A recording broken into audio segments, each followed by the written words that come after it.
Good morning, everybody. My name is Terry. I'm your friend. I'm talking to you live from Austin, Texas, where the sun is hot, barbecue is sweet, and all the drinks are free if you're going to hang out with me. But just wanted to say good morning. Wanted to chat with you a little bit this morning. I'm going to take you back, way back, even further back. The year was 1979. The month was the month of June.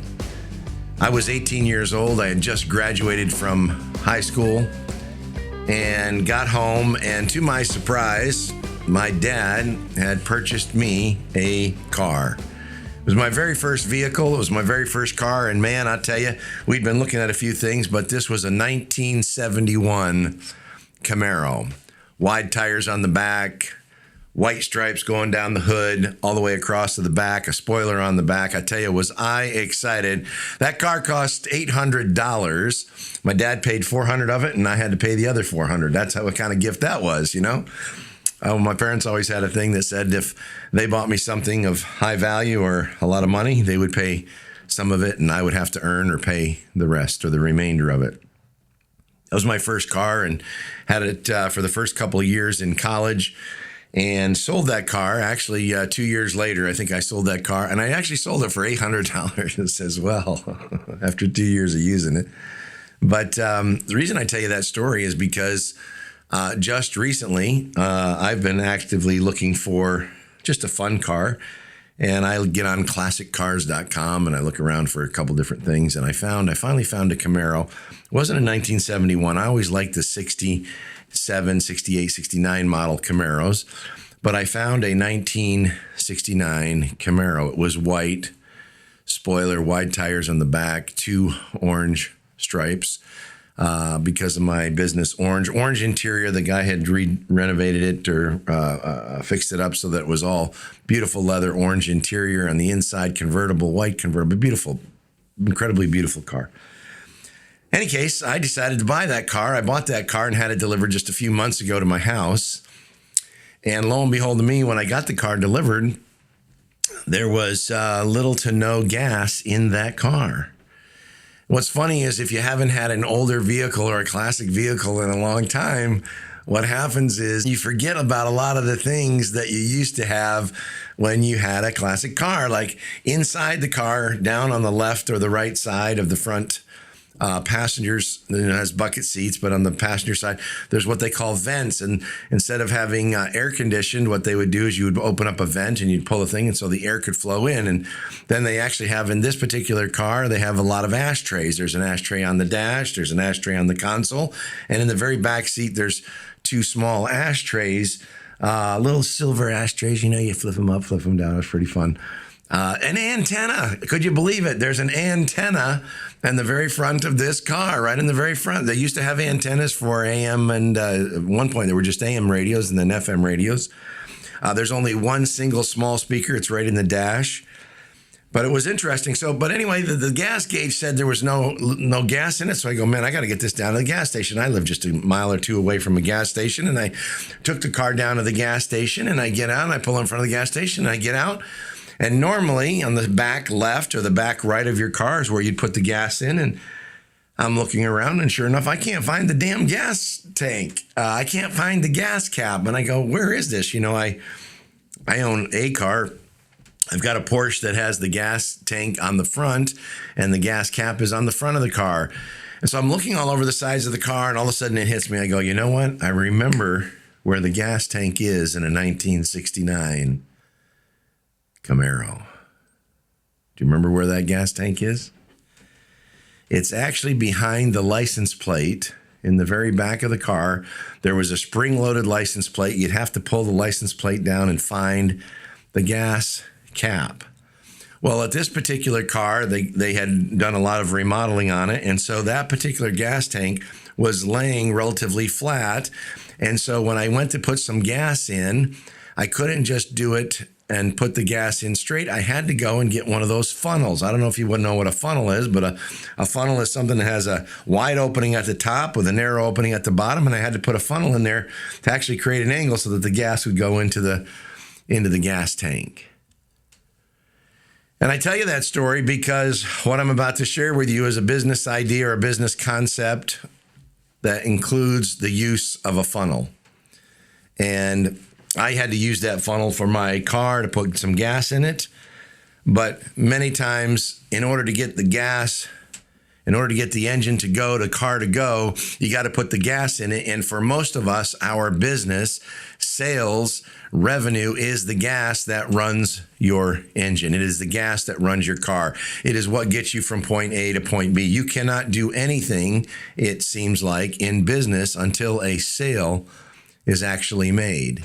That is the gas that runs the engine. It is the gas that runs the business. And so what I want to talk to you about is, what is the funnel to get the gas in your business?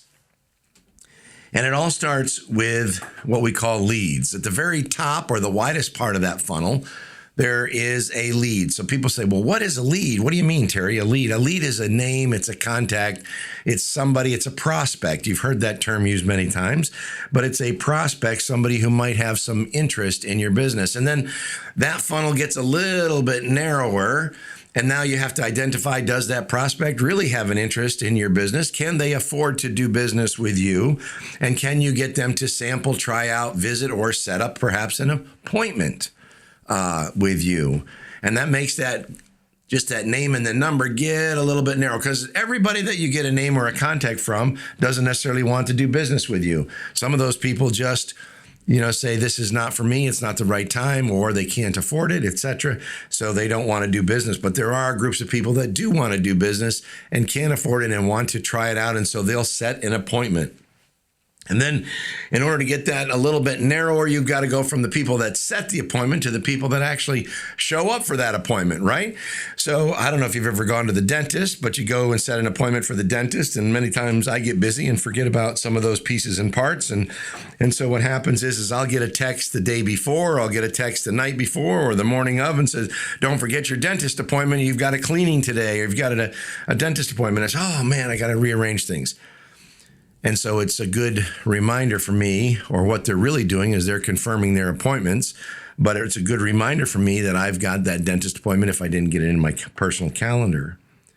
And once you have the appointment, in some cases, some businesses, those appointments and those explorations of the business and the needs analysis and the benefits and what can happen with that particular product or service, that then turns into a transaction. And that transaction is usually what we call a sale. But what's important in that process is not only to know the funnel, that leads turn into appointments, appointments turn into shows, and shows turn into transactions or joins or sales, or however you call it, or whatever you call it for your business. But the other side that's really important to that is understanding what we call percentages or ratios in terms of each of those areas to each other. So I'm going to give you an example. If you wanted to generate 50 new sales for whatever it was, 50 new cell phones you wanted to sell this month, or 50 new landscape contracts this month, whatever it was that you wanted to do. In my business, it's health club memberships. If I want to generate 50 new health club memberships, what I do is I start at the very bottom of the funnel and I start to work my way up. I never start at the top. I always start at where my end goal is, right? 7 habits of highly effective people. Start with the end in mind. What's the end? The end is I want 50 new joins at my business, my one studio. So then the second thing I need to know is, if I want 50 new joins, what is my closing percentage? If you're not familiar with that term, a closing percentage is basically the number of people that sign up or that make a transaction divided by the number of people that you have had actual shows or appointments with. So I'll give you an example. If you want 50 new joins, you've got to get in front and physically get in front of 100. If your closing percentage is 50%, you would then need to get in front of 100 new people, meaning 100 people would have to come visit you and try out your product or service. If you closed 50% of them, you would end up with 50 sales. So working backwards, knowing what your closing percentage is really important. That will tell you the difference between what you're going to end up with and how many people you need to get in front of. The next one you have to know, the next ratio that's really an important number to know is your show ratio. In other words, if you set a bunch of appointments, but not everybody shows, what is that going to look like? So the next question is let's just, again, we're working backwards on this formula that says I've got, going to pull my calculator out here because I won't be able to do all this math on my own. But if you have 100 appointments and you say you're going to get a 65% show factor, right?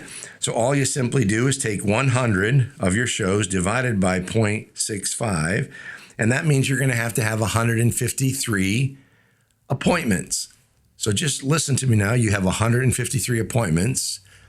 65% of them show. That means 100 of them show up, 50% of them close. That means you end up with 50 sales.